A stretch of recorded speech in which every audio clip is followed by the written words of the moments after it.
Which one are you gonna cover first? I'll do my water lines You wanna first. put them up here so I can spin them? Yeah. Well, okay. You don't want to touch it. Yeah, I don't wanna touch Models. it, yeah. This is an old Holy Strombecker. crap, that's wood? Oh. Yeah. There you go. This is an old Strombecker kit of a Oh, yeah.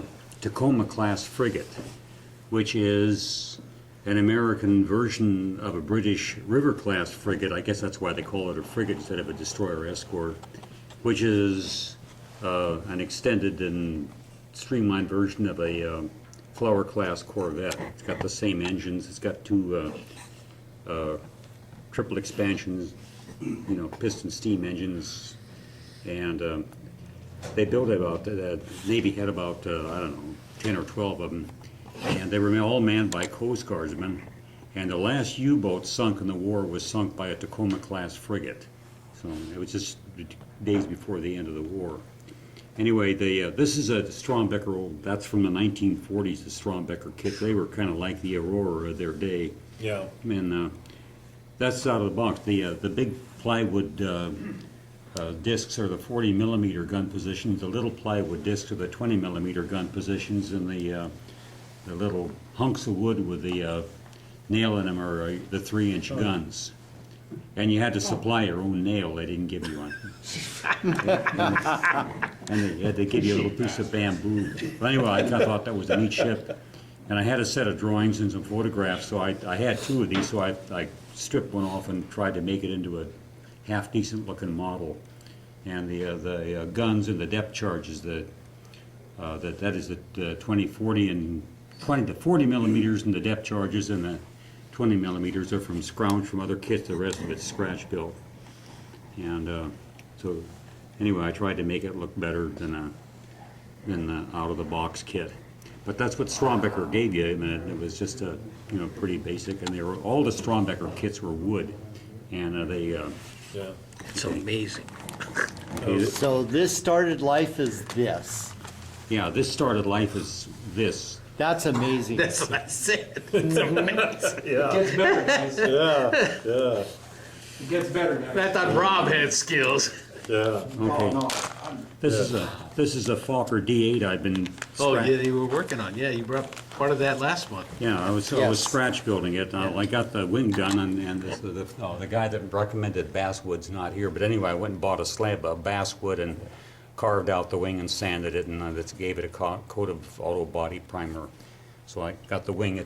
The parts are all done except for the machine guns. That's what's kind of holding me up. And the fuselage is all done, and it's just it's sheet plastic. Looks like it's 148. Yeah, it's 148 scale. Okay. You said that fuselage is sheet plastic? Yep. Yeah. This kit is entirely scratch built, guys. Yeah. Yes. I remember last month when he was talking about trying to carve the bamboo, and we told him to get rid of that. Yeah. Yeah.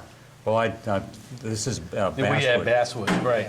This is the engine. The wooden part of the engine and the cowling is part of an old broom handle, and the rest of it's Yep. plastic sprue and stuff. I got the tail feathers all done. That's plastic sheet. I tried to simulate the ribs and the rib stitching with the strips of tape, and so. And then the other ones I tried to simulate ribs with taking a piece of thin plastic and then taking a ballpoint pen and making lines in the ribs and then turning it over and gluing it onto another piece of plastic to try to make that look like ribs in a fabric. Let's see, Tell them about the jig. the what? The jig. Oh, okay. The wheels I made out of buttons. Buttons, yeah, I remember buttons last month. Yep. Look at that, that's amazing. These are the buttons I used to make the wheels. Yeah. There's the propeller. The propeller, I made that from the coffee stirring yeah. stick. And huh? Yeah, it's good. Yeah. Yeah. Oh, thank you. Yeah. Okay, and this is bamboo that I got from. That's not bamboo, but the stuff I'm going to use for struts. It's bamboo that I split from. These little rockets that kids set off. Yes. Yeah. That have a bamboo. Well, picked up Yeah. a bunch of those and split the bamboo Yeah. and tried to sand it, and that's what I'm gonna use. And to put the struts in the right place, I made a jig. It goes this way.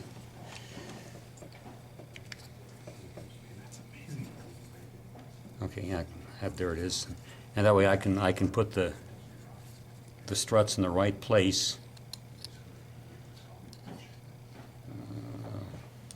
Well, like Yeah, 'cause so. it was a monoplane with struts. Yeah, so I could put the struts in the right place and have them all glued in place. And I want to have them all in place, and then I can just set the wing down on top of it, hopefully.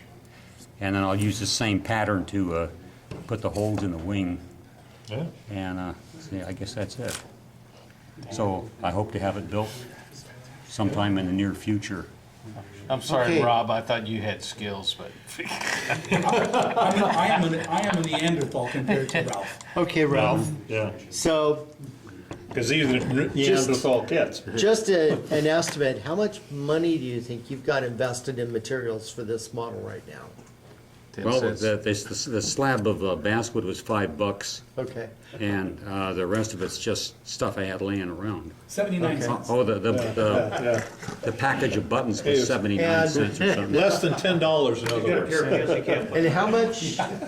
And how much was that wing nut wings kit? About 79 or 80. Apples and oranges. That's amazing. Yeah. Well, if your time means anything to you,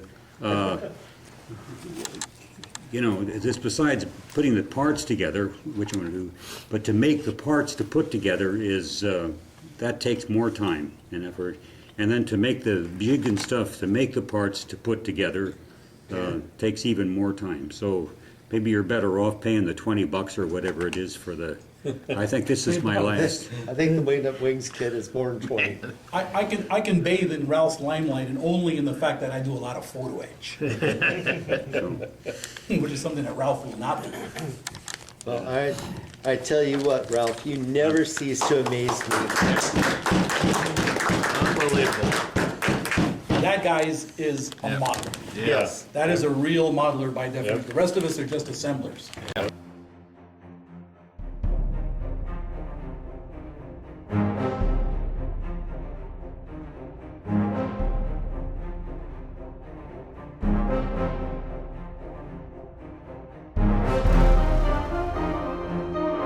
Thank